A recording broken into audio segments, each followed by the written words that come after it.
Hello gorgeous.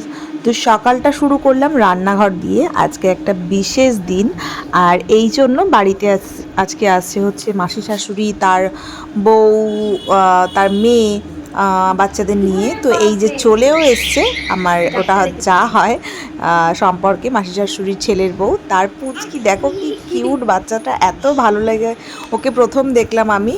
আসলে আজকে হলো মেয়ের জন্মদিন, তো তাই জন্য সেই উপলক্ষে মানে মাসিমণিরা এসছিল। আর আমি হচ্ছে গিয়ে মানে বর আর কি বাজার থেকে মাছটা নিয়ে এসছে দুপুরের রান্নার জন্য। তো আমি মাছটাকে বার করে মানে ধোবো, তো তাই জন্য বার করছিলাম প্লাস্টিক থেকে। তো মেয়ে যেহেতু 10 বছর মানে 10 বছরে পড়লো, তো সেই জন্য কিন্তু ভেবেছিলাম একটুখানি মোটামুটি কটা বাচ্চা নিয়ে করব। আসলে এই সমস্ত অনুষ্ঠান করতে গেলে এত খাটাখাটনি হয় বাড়িতে, মানে কি বলবো। সকালবেলায় লুচি আর একটুখানি আলুর তরকারি আর ডিম সিদ্ধ দিয়ে সবাই মিলে আর কি খাওয়া দাওয়া করলো।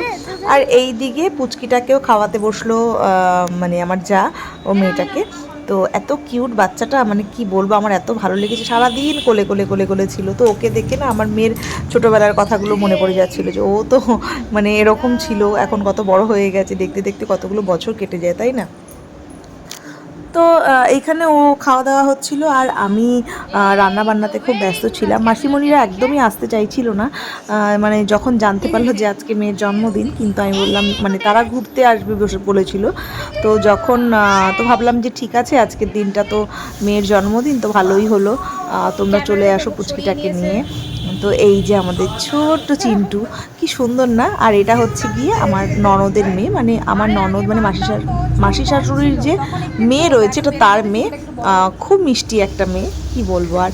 তো তারপর এই যে রান্না বান্নার প্রস্তুতি চলছে, আমি মাছগুলো ভাজছিলাম। তো মাছ ভাজা, আর এদিকে মাটন নিয়ে এসেছিলো বাবাই। তো মাটনটাও হচ্ছে গিয়ে একটুখানি ধুয়ে টুয়ে আমি প্রেশারে প্রথমে একটুখানি সিটি দিয়ে নেব।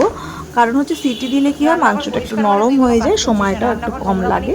তো একটু পেঁয়াজ টেয়াজগুলো কেটে নিচ্ছিলাম। তুই আবার হোটেল থেকে খাবার নিয়ে না, রান্নাঘর দেখ না একদম নিট অ্যান্ড ক্লিন। হ্যাঁ, আমাদের হচ্ছে কি দুপুরবেলা মাটন আর দই কাতলা, মাছে মাথা দিয়ে ডাল, 5 রকম ভাজা। বাহ। আর রাতের বেলা যা হবে, যেটা রাতের বেলা দেখা যাবে। 5 রকমের ভাজার মধ্যে কি কি রাখছিস? 5 রকম ভাজার মধ্যে রাখছি হলো আলু ভাজা, পটল ভাজা, আলু পটল মাছ, আর হচ্ছে কি ভেন্ডি ভাজা, বেগুন ভাজা। বাহ, ব্যাস, এটুকুই। একদম ক্লিয়ার আইটেম হচ্ছে যে সব কিছু। হ্যাঁ, আর তোরা যে এসেছিস তার জন্য থ্যাংক ইউ। তোরটা নেই আসা, বুঝেছিস তো। হ্যাঁ, মাটনের মশলা। আমার রান্নাঘরে এত পরিস্থিতি করুন, মানে সবাই দেখবে আর ভাববে কি পরিস্থিতি হয়েছে রান্নাঘরে, কিন্তু কিছু করার নেই। ওই যে বললাম, যারা রান্না করে তাদেরই রান্নাঘর অপরিষ্কার থাকে।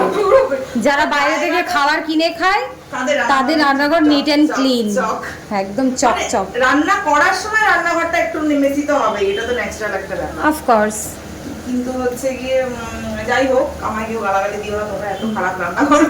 আসলে আমার জায়গাটা একটু ছোট, তো ওই জন্য প্রবলেম হয়ে যায়।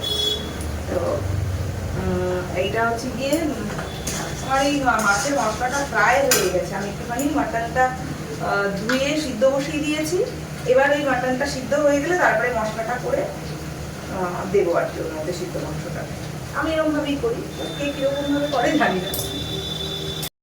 তো এখানে দই কাতলা হচ্ছিল, তো দই কাতলার মশলাটা একটু ফুটছিল। তো মানে মশলাটা ফুটে উঠলে এবার একটু জল দেবো, জল দিয়ে মাছগুলো ছেড়ে দেবো। এই যে জল দিয়ে দিলাম। আর এইদিকে দেখো পুচকিটা কি করে।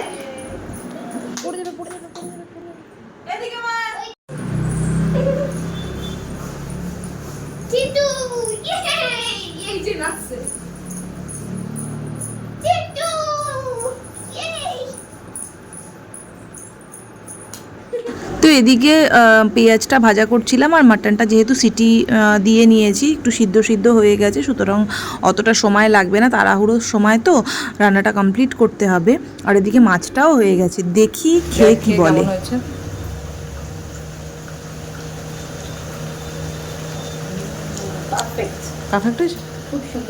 তো এই যে দই কাতলাটা করেছিলাম, কিন্তু এর মধ্যে কোনো রকম আমি হলুদ দেইনি, তবে জানি না কি করে এরকম হলুদ হয়ে গেল। খা খা নে। Thank you. যা হতো আসি, মানে ও ওই জন্য তুই আমায় দিয়ে কাটাচ্ছিস। তাহলে বড় যা, তাহলে দেখো বড় যা দাঁড়িয়ে রয়েছে আর আমি ছোট, আমি রান্না করে খাওয়াচ্ছি, মানে যা তা আর কি। আদা রসুনের পেস্ট দিলাম। এবার কি মশলাটা কষবি? আর এই যে মাটনটা দেখ, এই যে মাটনটা কি হলো রে মা? কাশ্মীরি লঙ্কার গুঁড়ো নিয়ে নিই, কিসের জন্য দিবি? একটু কালারটা হবে না ভালো। এমনি কাঁচা লঙ্কা দিয়ে রান্না করছি, কিন্তু একটুখানি কালারটা দেবো।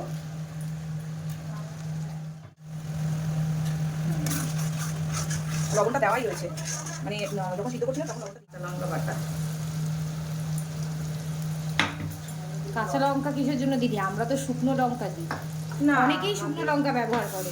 হ্যাঁ না রে, বাবা হচ্ছে গিয়ে বাবা তারপরে মা এদের হচ্ছে কাঁচা লঙ্কাতে ওরা খেতে পারে, মানে শুকনো লঙ্কা দিলে পরে পেট পেট জ্বালা হয়, বয়স্ক তো। শুকনো লঙ্কা এমনি তো খাওয়া ভালোও লাগে না, কিন্তু আমরা টেস্টের জন্য কালারটা পাশাপাশি আছে তো। কি সুন্দর লাগছে কালারটা, ওয়াও। মনে হচ্ছে কষার আগে একটু তো খাই। হ্যাঁ কালারটা সুন্দর হয়েছে। কাশ্মীরি লঙ্কার গুঁড়ো দিলে কালারটা খুব সুন্দর, তাই না? তো ভিডিও থেকে অনেকে অনেক ছোটো ছোটো টিপস অ্যান্ড ট্রিক্স পাবে রান্না। এই আমি তো ওদিকে আমি রান্না করছিলাম আর এদিকে দেখলাম মার পায়েস রান্নাটা রেডি। মা এটা গোপালের জন্য রান্না করেছিল, তারপরে আমাদের জন্য বাটিতে করে আলাদা মানে তুলে নিয়ে এসেছিল। আগে গোপালকে দেওয়া হয়, তারপরে হচ্ছে গিয়ে আমাদের খাওয়া হয়, কারণ জন্মদিন গোপালকে না দিয়ে খাবো সেটা তো হতে পারে না। আর এই দেখো কি সুন্দর কেকটা এনেছিল আমার মাসি শাশুড়ি। আর এখানে কিন্তু আমার রান্নাটাও প্রায় কমপ্লিট হয়ে গেছে। ওই মাটন স্টকটা দিয়ে দিয়েছিলাম, একটু বেশি করেই দিয়েছিলাম কারণ অনেকেই রয়েছে আর মাটনের ঝোল খেতে বেশ ভালোই লাগে।